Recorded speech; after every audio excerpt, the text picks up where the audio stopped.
कल उनका जन्म था, आज उनके जन्म का उत्सव है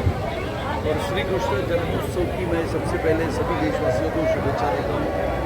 हम सभी देशवासी ये जानते हैं कि हिंदू त्योहारों में जो महत्व के त्यौहार आते हैं, उत्सव आते हैं, उसमें श्री कृष्ण जन्मोत्सव ये बहुत ही शुभ और बहुत ही खुशियों से मनाया जाता है और भगवान श्री कृष्ण जी की चरणों में प्रार्थना करते हुए भगवान श्री कृष्ण की अगाध लीला, जिसमें एक दही हंडी का उत्सव होता है, ऐसे उत्सवों के माध्यम से अपने समाज को एकत्रित करना और अपने पूरे देश भर में अपनी संस्कृति और परंपरा जो पिछले लगातार हजारों वर्ष से चलती आ रही है, उसको आज के छोटे बच्चों के सामने रखना, युवा पीढ़ी को ये अवगत कराना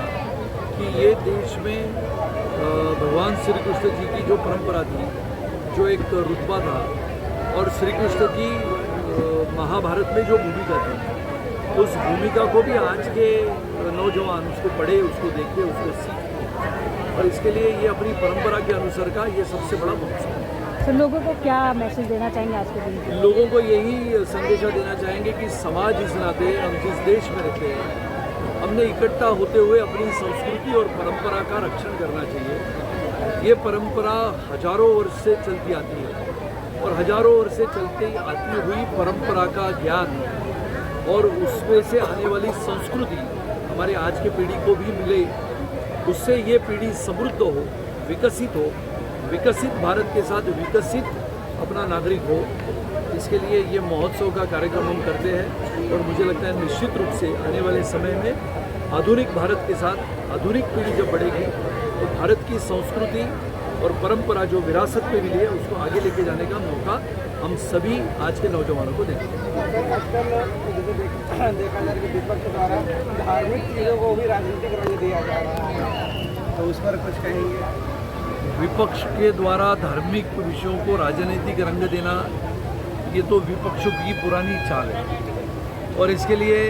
धर्म का सम्मान सभी को होता है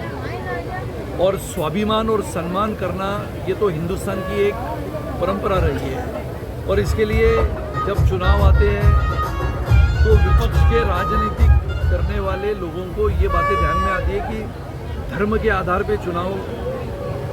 चलते हैं, ऐसा उनको लगता है। लेकिन सर्वधर्म समभाव की परंपरा या फिर ऐसे समय में जब ये चर्चाएं आती है कि ये देश कैसे बना, ये देश का इतिहास अगर हम ध्यान में रखते हैं तो संस्कृति और धर्म ये साथ में चलते हैं। सभी धर्मों का सम्मान हो, लेकिन अब हम जिस धर्म से आते हैं, हिंदू धर्म से आते हैं और हर धर्म की रक्षा करना हर एक का कर्तव्य होता है, वैसे ये हिंदुस्तान में रहने वाले हमारे धर्म की रक्षा करना ये भी हमारा कर्तव्य है। Okay, thank you sir.